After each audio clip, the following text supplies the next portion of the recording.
everyone, I'm Candice Frankland from Phoenix Belly Dance, and I'm sitting here with the beautiful Joana Saahirah of Cairo. Thank you for having me. I'm very happy to be in New Zealand. So this video that you're watching is videotaped in New Zealand, in Auckland, and we just finished the most amazing weekend with workshops, lecture, show, and a lot of laughter. So here we are for an interview. I'm very curious to know about the questions Candice has prepared for me. I hope you enjoy the series of conversations, short conversations we will have here about Egyptian dance and the subjects around Egyptian dance, I guess. So wherever you are watching us, feel free to share, feel free to comment, and I hope you enjoy the conversation as much as I know we are going to enjoy having it. Wonderful. Okay, let's start with the first question. So, yes, the obvious one. What drew you to Middle Eastern dance? So, most of the questions related with the subject of Middle Eastern dance are wide, and my answers are very wide. So I try to make an effort to answer shortly and straight to the point. I will try. I don't always succeed, but what drew me to Middle Eastern dance, or to Egyptian dance specifically, was a sense of recognition. The first time I heard Egyptian music, I didn't even know what it was, rationally speaking, but I felt that I had found myself again.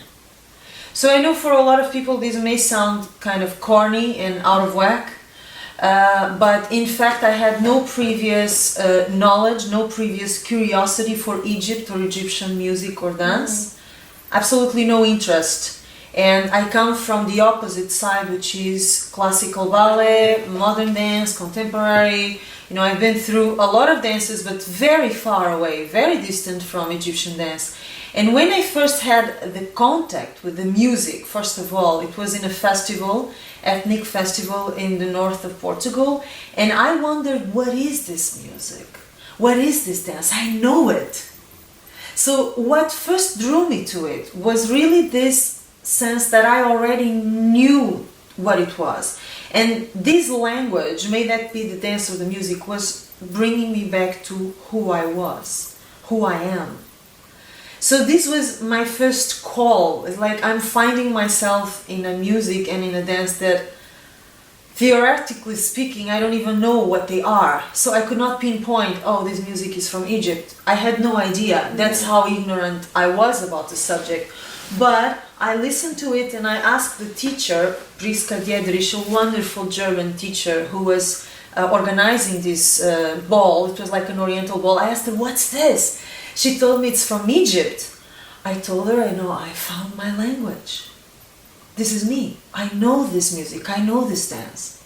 Wow. So this was the first big thing. And then I could pinpoint, many other reasons that came after this. But I think the great and first impulse was this recognition moment that you hear something that everybody is telling you is Egyptian, so it's supposed to be distant. Yeah. And nonetheless, you know it. You're just remembering it. So that night, people were dancing in a circle, and I just joined the circle with the friends that were with me. And I was starting to move, and everything was coming back to me. I was starting to remember everything.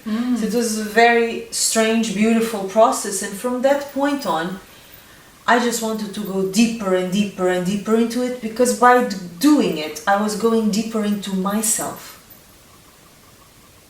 I was just remembering who I am. And it all started with the music. Absolutely, yes. Yes, like, oh, I know this sound. I know this sound. So it really has to do with identifying yourself to a point that you already know this. You've been there somehow. And then, there's so much beauty in the music, and there is so much freedom. There is a sense of freedom in this dance, in Egyptian style specifically, that I identified myself with. So once I started to study it compulsively, I didn't take it, rationally like a normal person would. You would go, for a workshop, and then you study here, you read this, you take a class. No, I went deep, intensely, obsessively into it. without thinking. It was like falling in love.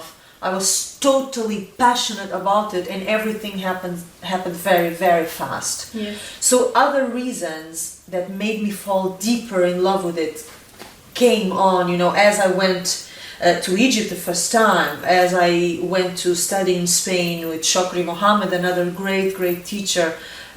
So other reasons started to come along with me. But the initial one was really the sense of having found myself in a language that I suddenly started to remember. That's incredible.